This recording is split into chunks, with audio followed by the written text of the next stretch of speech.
Hello friends, Namaste to all. Hope you all are safe. At the outset, on the behalf of the GI Digest team, I would like to thank you all for your overwhelming response to our videos posted so far.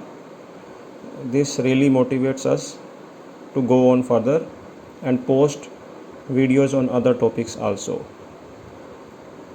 As we saw in the earlier two videos, we covered motor TP as well as the motor TP under that MV Act as well as the amendment to the Motor Vehicle Act. Now today our topic is we will be moving to the OD portion and we will be covering the GRs, the General Regulations of Indian Motor Tariff 2002. So we will start with the topic overview of motor insurance. As far as general insurance industry in India is concerned, motor insurance constitute a major source of premium income for all the general insurance companies. The motor insurance business in India, if you see the rules, the various terms, conditions, the rating, the endorsements, the wordings, it is governed by Indian Motor Tariff 2002, which was laid down by Tariff Advisory Committee. This IMT 2002 was made effective from 1st July 2002. Prior to that, there was one tariff which was effective from 1st April 90 to 30th June 2002. So this new tariff of 2002 replaced that earlier tariff. The tariff is very important. This can be understood that if any breach of tariff is there, then it is deemed to be the breach of provision of the Insurance Act 1932 passed by the legislator. So such was the importance given to this tariff. On 1st January 2007, the motor business in India was D-tariff. So the tariff was withdrawn. However, the D-tariff here means only for the rates and discounts. Still, the terms, conditions, the various endorsements, all these things still continue to remain as it is. Only for the rates it has been de-tariffed, and for rates also, if you see, even though the various discounts can be allowed by the various insurance company in India according to their own underwriting policies, still the rates given in the tariff are for the guidelines. The basic OD rate still continues to be based upon IMT 2002. However, the various companies give their own set of discounts depending upon their own underwriting policies. We will see the sections of the Indian motor tariff. What are the various sections? If you see the section 1, it deals with the general regulations, which will be the core area of our session in this core area of this today's session. Section 2, it deals with the tariff for private car. Section 3, it deals with motorized two-wheelers. Section 4 deals with commercial vehicle. Commercial vehicles, we have various categories: A, B, C, D, E, F and G. So A is for goods carrying vehicle, B for trailer, C for passenger carrying vehicle, D for miscellaneous and special type of vehicle, E, F, G are the motor trade policies, the road transit risks, road risk and internal risks. Section 5 deals with the proposal forms. Section 6 deals with the wordings, the package policies and the liabilities policies corresponding to the various types of vehicle, the certificate of insurance and the cover note. Section 7 deals with the IMT endorsements. Section 8, the core area of section 8 is the statistical codes. So if you see, we will move to our core topic of the day, the general regulations. If you see the general regulations, they basically make the rules which will be followed for the transaction of motor insurance business in India. It includes all the ratings, the what will be the duration of the insurance, what are the various permissible discounts, what is the vocabulary related to the motor vehicle insurance like NCB, IDV, the premiums to be charged, the endorsements to be applied. So the GR deals with all of these. So we will start with the GRs. GR1, the heading is insurance not provided for. So all the motor insurance business, it says that all the motor insurance business in India will be within the purview of this tariff. So no motor insurance business in India can be transacted which is outside this purview. So due to technological developments, there might be a new risks which are being added to the motor insurance. So if any such risk is there, then the reference has to be made to TAC. So actually at that time TAC was there, but TAC was decommissioned later on. So if any new role is being new risk is being added, now the decision has to be taken by our regulator IRDAI. GR1 also says what all the what all the motor insurance will include. So it says that motor insurance will include private car, two-wheeler and the commercial vehicle, and it specifically excludes the vehicle running on the rails. So this definition of the motor insurance, this exclusion is in consistence with the definition of motor vehicle under the Motor Vehicle Act. There also it specifically excludes the vehicles running on the rails. GR2 deals with the proposal form. A proposal form is required for all the new insurance. So if the insurance is happening for the first time, the proposal form will be have to be mandatorily filled up by the proposer, and proposal form will also be required at the time of renewal if there is any material alteration. However, for this purpose the change in IDV is exempted. Change in IDV can be just informed to the insured through a signed letter. The no proposal form needs to be signed by the proposer. If there is a rollover business, the insured opts to change the insurer, then the first proposal form has to be obtained from the insured by the new insurer. And what will be the format of the proposal form? The section 5 of the IMT defines that. So the proposal form has to be as per the format specified in the section 5 of the IMT. GR3, policy forms. So this GR tells that the policy forms which are being issued by the insurer will be as per the format which is given in the section 6 of the Indian Motor Tariff. GR3A, it says that the types of policies which can be issued as per this tariff. These are liability only policies and package policies. So what are all the corresponding liability these two policies will cover? Liability only policy, it will cover third party liability for the bodily injury, death and the property damage. So the coverage is as per the section 147 of the Motor Vehicle Act, the death, bodily injury and TPPD. It will also include the PA for the owner driver, we will see later on as in GR36. Package policy, in addition to all the liability which I told you, which the liability policy cover, it will also cover the loss and damage to the vehicle. Here it is pertinent to note that after 2018, when the IRDA came up with the circular for the long-term policies, long-term TP policies, some of the other policies have also now come into the existence, out of which number one is bundled policy. So bundled policy for any, it can be issued to the new vehicle. For the new vehicle, it will cover, or it is only applicable to two-wheelers and private cars. For two-wheeler, the coverage will be 1 year OD plus 5 year TP. For private car, it will be 1 year OD plus 3 year TP. So whenever these policies are come for a renewal on the second year, since the liability portion is for a long term, so the OD portion they insured can cover under the standalone OD policy. The standalone OD policy will only have the OD component.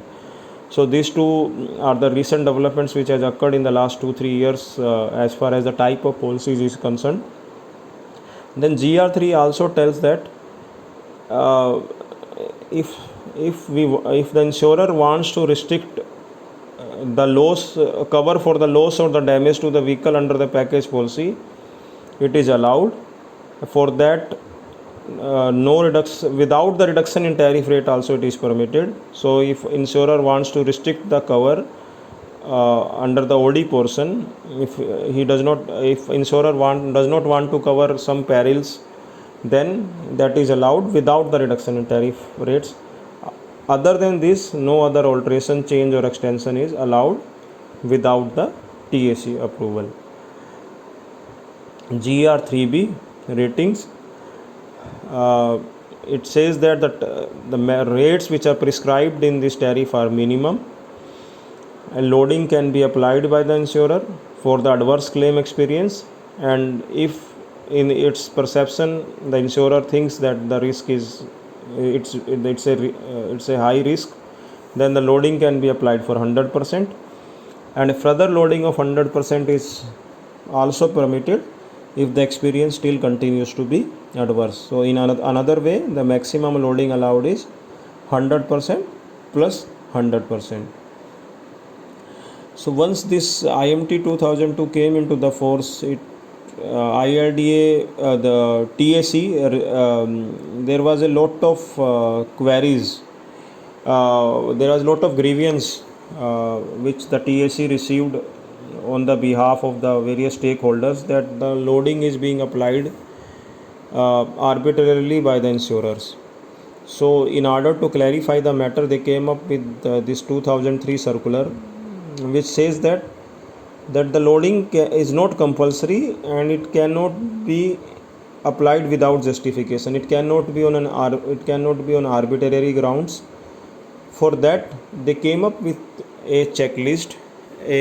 For every parameter of risk, they gave some point. So it was a point based underwriting.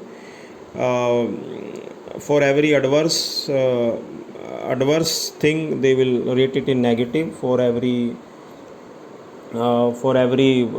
favorable thing, they will rate it positive. So based upon that, the insurer has to make a reasoned decision whether to apply the loading or not.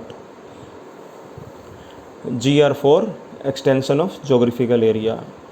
So by default, the policy issued, any motor policy issued is only limited to the geographical area of India.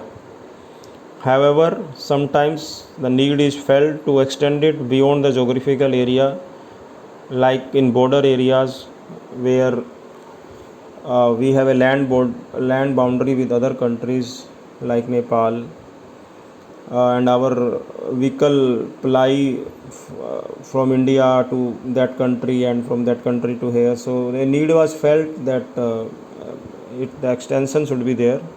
So GR4 says that the insurer may extend the geographical area to these 6 countries: Pakistan, Nepal, Bangladesh, Sri Lanka, Maldives and Bhutan.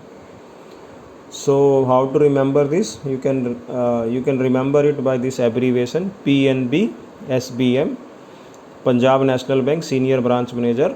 So Pakistan, Nepal, Bangladesh, Sri Lanka, Maldives, Bhutan. For extending this, a flat rate per vehicle has to be charged. For package, it is 500 rupees. For liability, it is 500 rupees. For liability, it is 100 rupees. However, whenever such extension is being given by the insurer, then there are specific exclusions. What are the various exclusions? So what it says, that it excludes the loss and damage to a vehicle, injury to an occupant or occupants, or the TP liability during the air passage or sea voyage for ferrying of the vehicle to the extended area. So if the vehicle is being carried over air or sea to that extended area to which this extension applies, then these three things will not be covered. Whenever such extension is being given, the IMT1 endorsement has to be passed. GR5, it deals with vintage car. It defines the vintage car as all the cars which is manufactured prior to 31st December 1940 and they are duly certified by the Vintage and Classical Car Club of India. GR6, classic car. It defines the classic car which are manufactured after 31st December 1940 but before 31st December 1970 and they are certified as classic car by the Vintage and Classical Car Club of India. There is no such provision for any special rating or a special cover available as far as classical car is concerned. So these two GR5 and GR6 are merely the definitions. GR5 we will see in GR7 they are valid for some the agreed value policy can be issued to them. But the GR6 it is only merely a definition. So a factual question may be asked that what all are the vintage cars. So this manufacturing date which have been mentioned in GR5 and GR56 are important. So you have to remember this, that 31st December 1940 or the 31st December 1970. So GR7, valued policies. If you see in some of the LOBs, especially the marine policies, it is permissible, the agreed value policies are being issued. So however, as far as IMT 2002 is concerned, it says that it is not permitted to issue agreed value policies except in certain cases like vintage car which have been defined under GR5. So whenever such agreed policies are being issued, then we have to use the insurer has to issue an endorsement IMT to issue an valued policy. GR8, it's the most important GR. If you see in other LOBs there is a sum insured which will be the limits of indemnity in our policy. For motor insurance it is insured declared value. So in all the motor policies this particular IDV, this particular term IDV, it denotes the sum insured and it is fixed at the commencement of each policy, whether it's a new policy or it's a renewal. The IDV is fixed at the beginning of that renewal or the fresh issuance. And what will be the basis of how it is fixed, this IDV? It is fixed on the basis of manufacturer's list selling price. This term is very, very important, of the brand and the model. So whatever may be the manufacturer listed selling price at the commencement of insurance or the renewal, and this selling price will be adjusted according to the age of the vehicle. Age wise depreciation table we will see, it is shown in the next slide. However, the new policies which are covered under motor trade policies, for the brand new vehicles, if you see the other vehicles, other policies, 5% depreciation is there, but for the brand new vehicles under the motor trade policy there is no such depreciation. We will see in the table in the next slide. And if there is any sidecar or accessories which is being fitted to the vehicle which is to be insured, but they are not being listed in the manufacturer list price, so then there has to be a separate declaration for them. So that's why if you see our policies, IDV, there is a separate sum insured under IDV and there is a separate sum insured under accessories or sidecars. So that is there due to this stipulation in the GR8. And if you see, IDV is only applicable for total loss or the constructive total loss claims only. So IDV will only apply to the total loss or the CTL claims. It will not apply to the partial claims. And what is CTL? CTL, if you see in various LOBs, the definition differs. For the purpose of motor insurance, it says that if after a damage the aggregate cost of retrieval or repair, it exceeds the 75% of the IDV, then that loss can be considered as the CTL.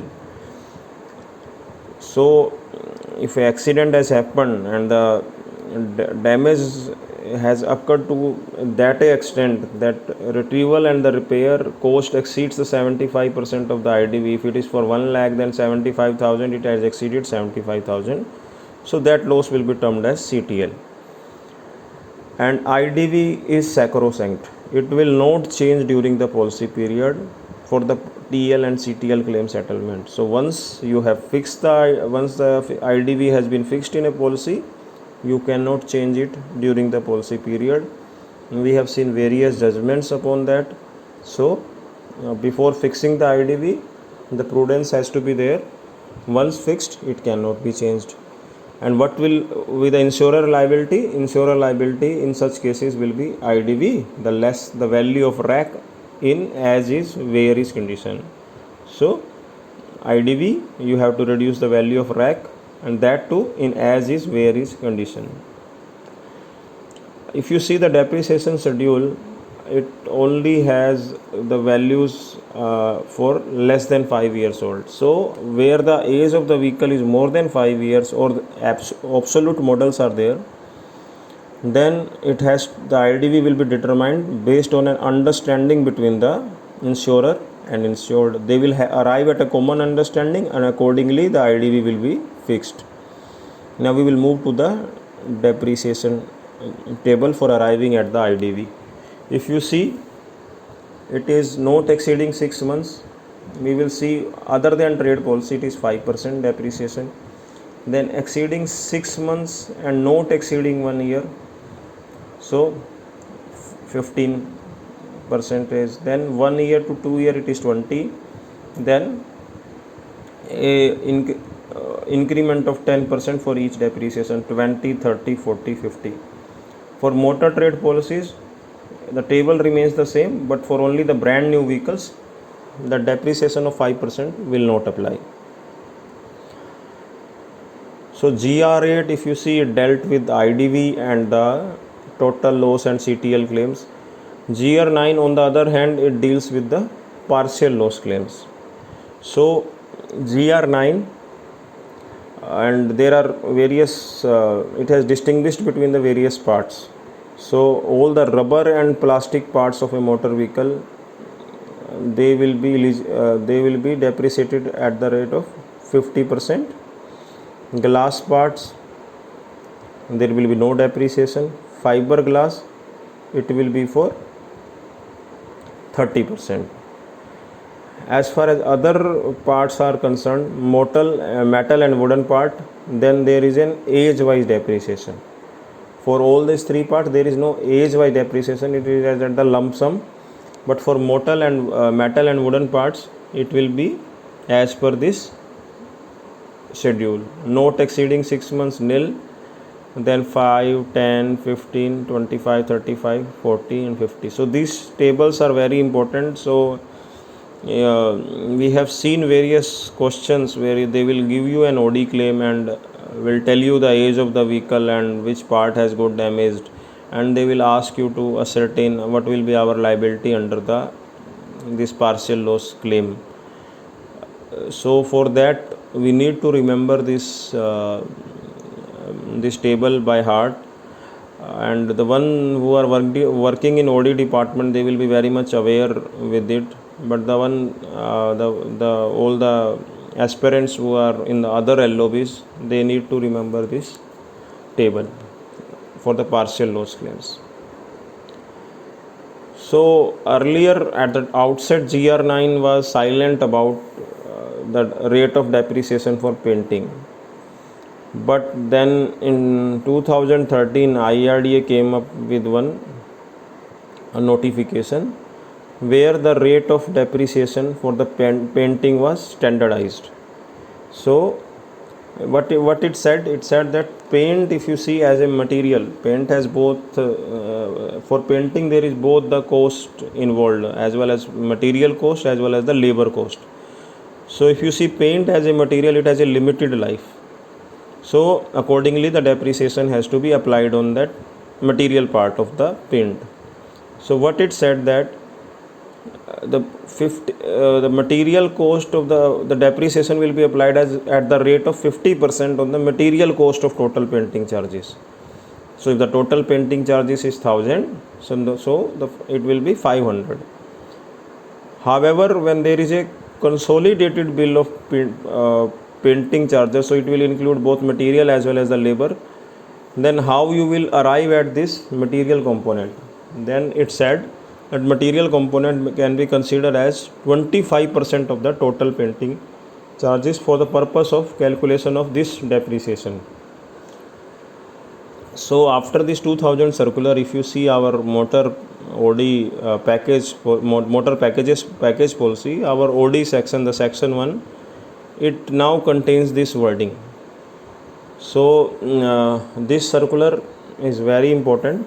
So painting questions may be asked, that material cost and labor cost and how to calculate depreciation. So for that, this you need to remember this rule and how the depreciation will be calculated in such case. GR10. GR10, it says the geographical zones.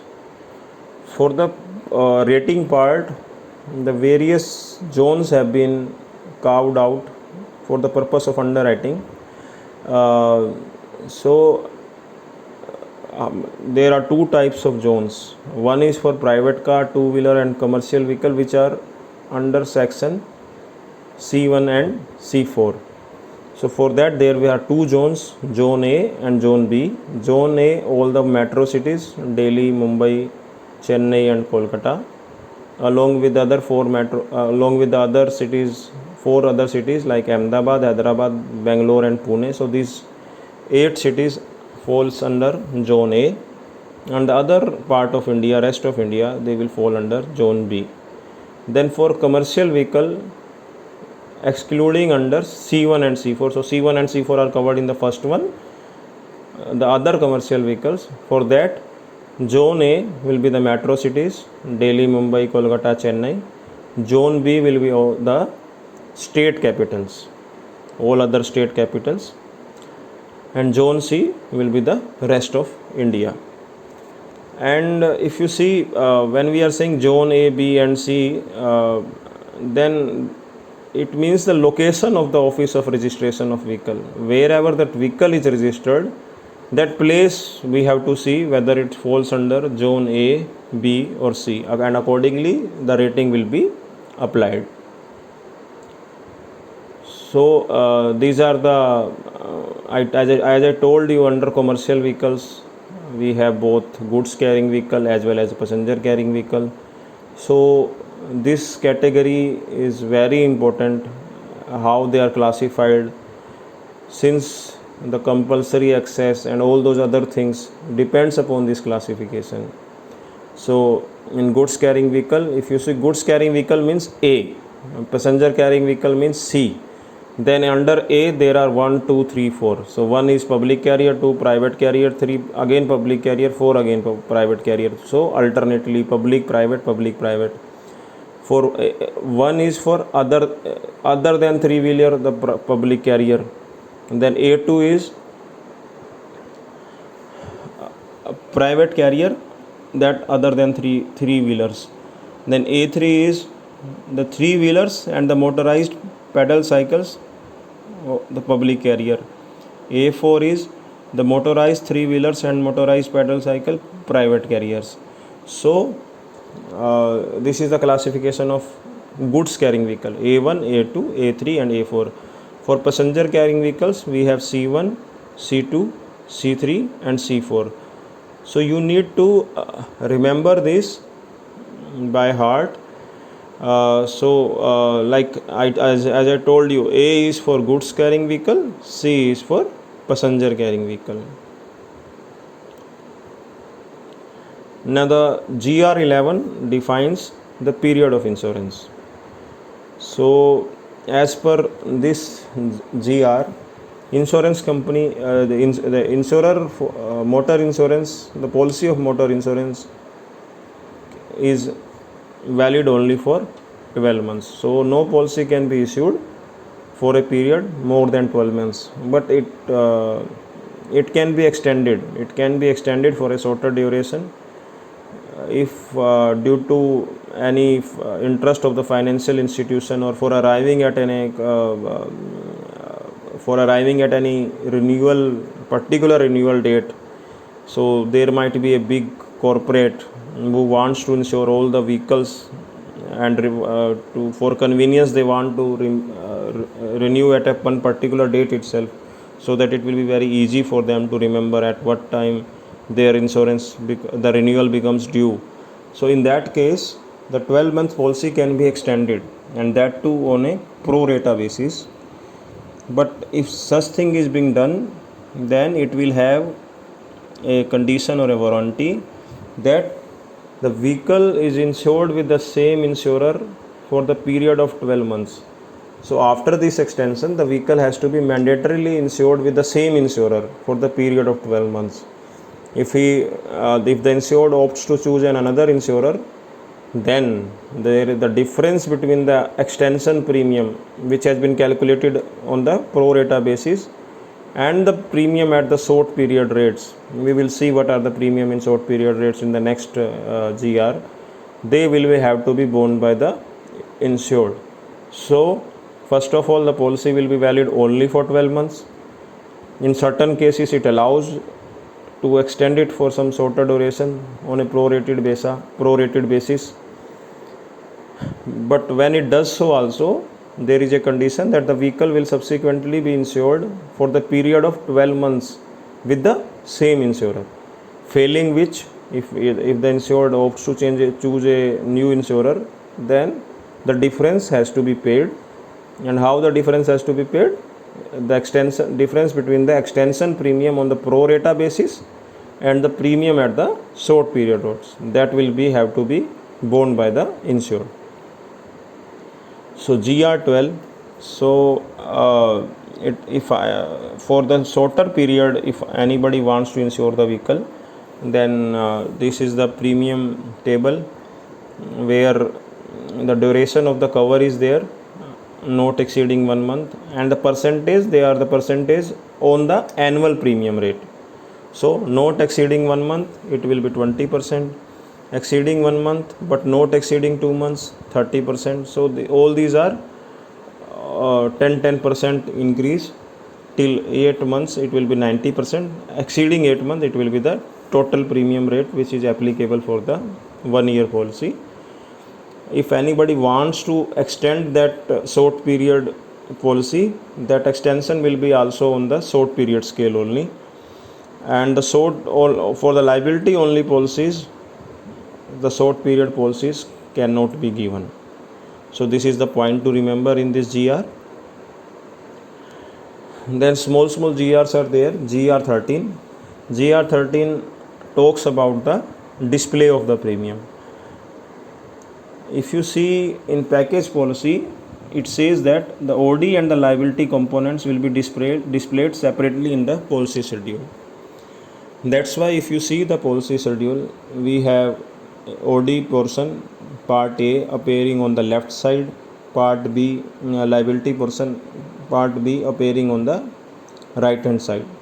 So they both have to be displayed separately. All the permissible loadings and discounts which are allowed by this tariff, they have to be displayed separately. Then the rounding off. See, if you see the rating, the various loadings, discounts, or the basic OD rates, there might be a chances that the premium will be calculated in decimals. So GR13 tells when to round it off, otherwise there will be an approximation error. So it says that when we are calculating the total OD premium, then it has to be OD or the total TP premium, both have to be rounded off to the nearest rupee. So you calculate all the basic OD, loading and discount, but in the end you have to round it off, both for OD as well as the liability. GR 14 says computation of premium. So all the various premium, discount, loading, they are to be calculated as per the tariff only. GR 15 deals with payment of premium. It says that the full premium has to be paid in advance at the commencement of the cover. No installment is permitted by the tariff. GR 16 deals with minimum premium. So it says that it's a flat rate per vehicle, that the premium at any cost cannot be lesser than this. So it is rupees 25 per vehicle for the vehicle which are specifically designed, modified for the use of blind, handicapped and mentally challenged people. It is 100 per vehicle for other type of vehicles. GR 17, a very important endorsement. It deals with the transfer of interest. So if you see the Motor Vehicle Act section 157, the liability portion is a deemed transfer. So if a vehicle ownership has been changed in the RTO, in the RC book, and the vehicle is insured with some insurer, then the liability portion or liability policy or the liability portion of a package policy, it will be automatically transferred. You need not to pass a specific endorsement for that. It is a deemed transfer. However, for that OD portion, the transferee has to apply within the 14 days from the date of transfer in a prescribed format. So the time stipulation is 14 days. And what all he will require to get this transfer endorsement? So a fresh proposal form from the transferee along with the consent of the transferor is required. So a fresh proposal form has to be filled by the new owner in which the name the vehicle has been transferred along with the consent of the transferor. And some acceptable evidence of sale is also required. Some sale agreement which has been transacted between the transferee and transferor, that has to be produced as a evidence that this vehicle has been sold. And if the new owner of the vehicle is not entitled for NCB, we will see in GR 27 what is NCB. So a basic rule is that it goes with the owner, not with the vehicle. So if the ownership is being changed, we have to see the entitlement of NCB for the new owner. So if he is not entitled for any NCB, or he is entitled for lesser NCB than the previous owner, then the NCB recovery has to be made by the insurer. So he has to bear that NCB recovery, the new owner. Sorry. And once the vehicle is being transferred, a new certificate of insurance will be issued by the insurer by charging the nominal fees of rupees 50. The old certificate of insurance will be surrendered. If in any manner if it is not surrendered, then the proper declaration will be required. For purpose of this GR, IMT 3 endorsement has to be used. GR 18 deals with the change of vehicle. Tariff allows the substitution of the another vehicle of the same class. So here the most important point is the same class. It can't be a class different than the one which was originally insured. The premium will be adjusted on pro rata basis, and for this thing to happen, the vehicle which has been substituted, so the insured has to show the evidence that substituted vehicle is still being insured. So for that, some evidence he has to produce. Before, if he does not produce, then this change of vehicle cannot be done. Then GR 19, 20 and 21, they are quite similar only, depending upon the various other agreements. But if you see the wordings, they are more or less the same. We will see GR 19, vehicle subject to the hire purchase agreement. Here our tariff says the policy and the certificate of insurance, they have to be issued in the name of the hirer only. So in the we can't issue the policy or certificate in the joint names of the hirer and owner. So the one who has hired the vehicle, the policy and certificate will be issued in the name of the hirer only. However, we can protect the owner's interest by the use of endorsement IMT number 5. And for the purpose of PA owner driver GR36, we will see in that for the purpose of that section, our insured will be deemed as owner driver, that means the hirer. GR20, vehicle subject to the lease agreement. In this case, policy and certificate will be issued in the name of lessee. Joint names of lessor and lessee is prohibited as far as issuance of policy is concerned. However, the lesser interest we can protect through the use of endorsement IMT 6.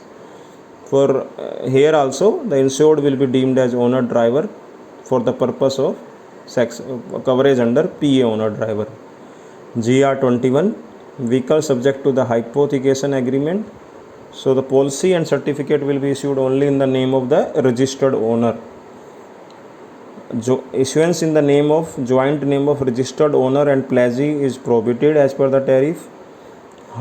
However, the pledgee interest can still be protected by the use of endorsement IMT 7. And here also the insured will be deemed as the owner driver for the purpose of coverage under PA owner driver. So all these three endorsements are quite similar, and the IMTs are also in a sequence: IMT 5, IMT 6 and IMT 7.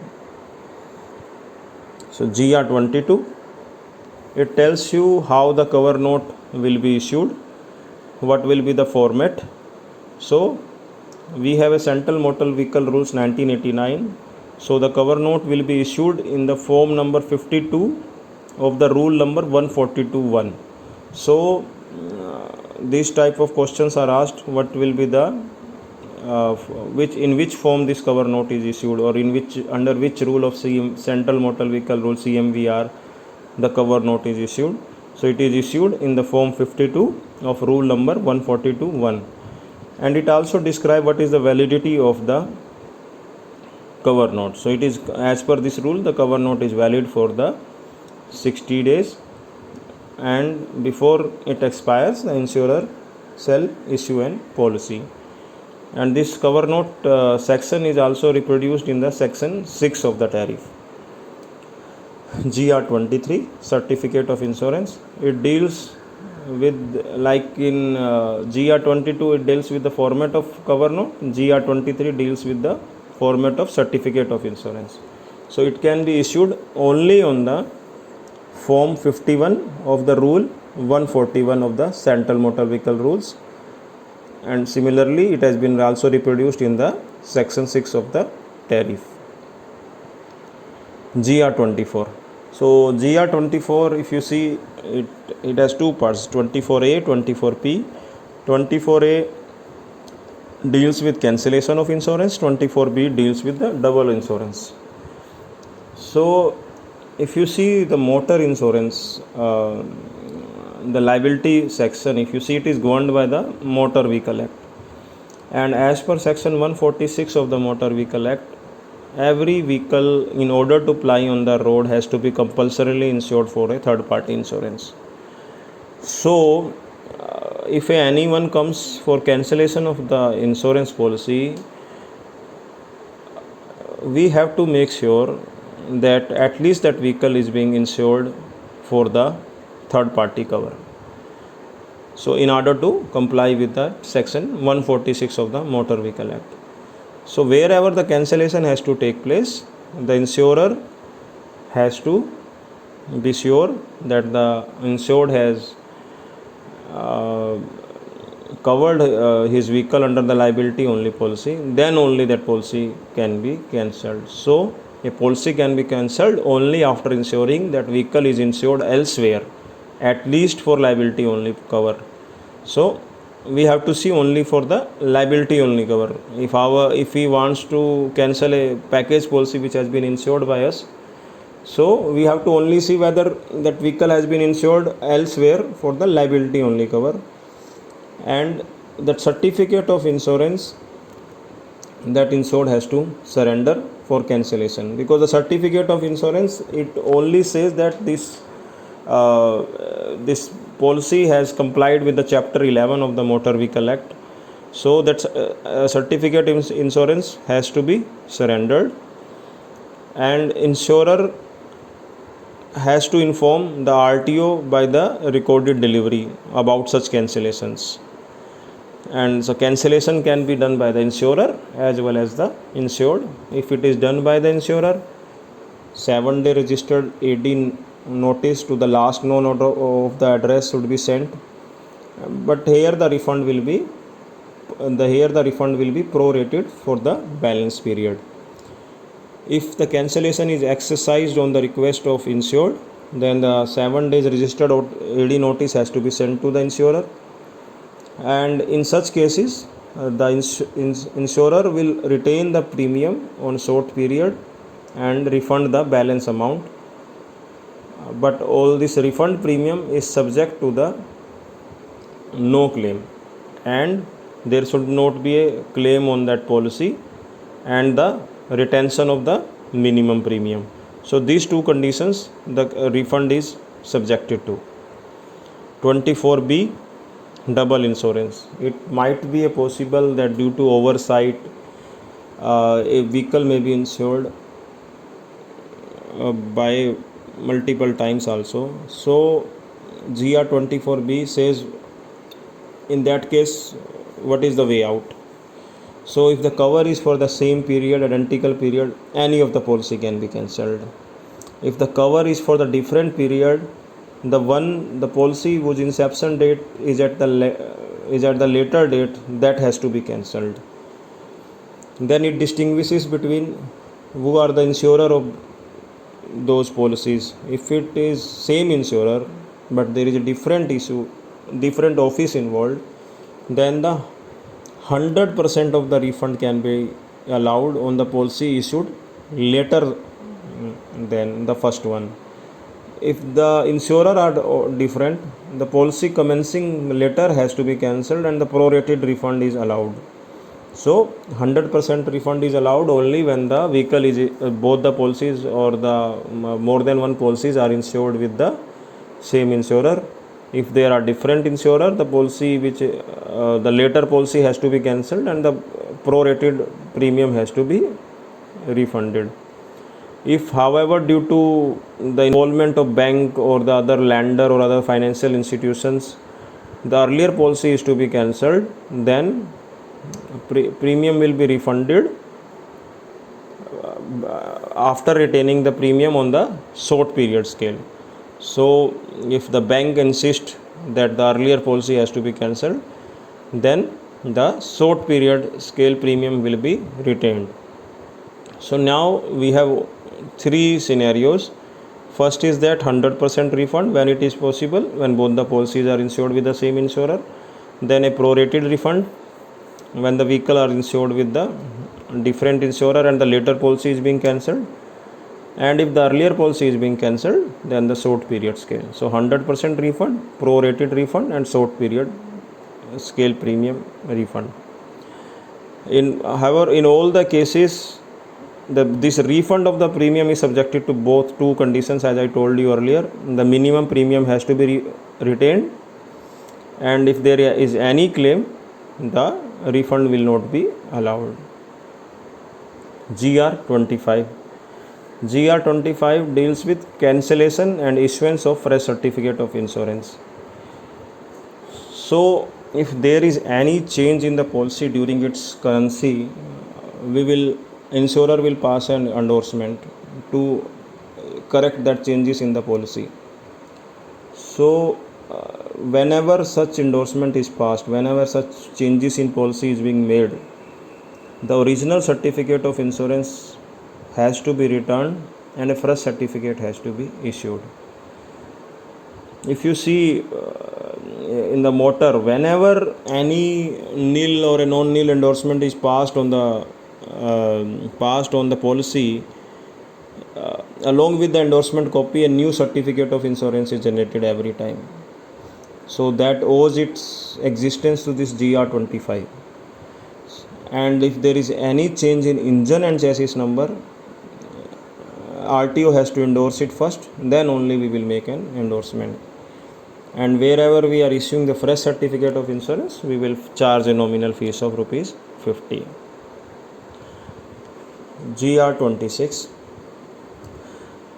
Wherever the certificate or a cover note has been destroyed, torn, soiled, defaced or mutilated, if the insured declares the same that such thing has happened, and he discloses the circumstances under which that thing has happened, and he has made reasonable efforts to find the lost cover note or a certificate, or if such thing has happened, he returns that certificate to the insurer, then the fresh certificate can be issued by the insurer on the payment of rupees 50.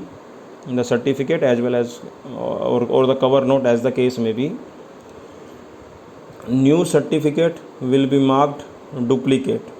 So if such thing has happened and the insurer issues a new certificate, it will be marked as duplicate.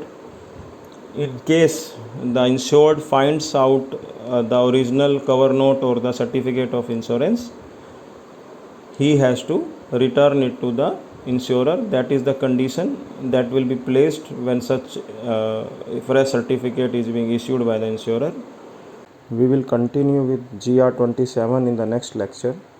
If anyone has any query, kindly feel free to post in the comment section.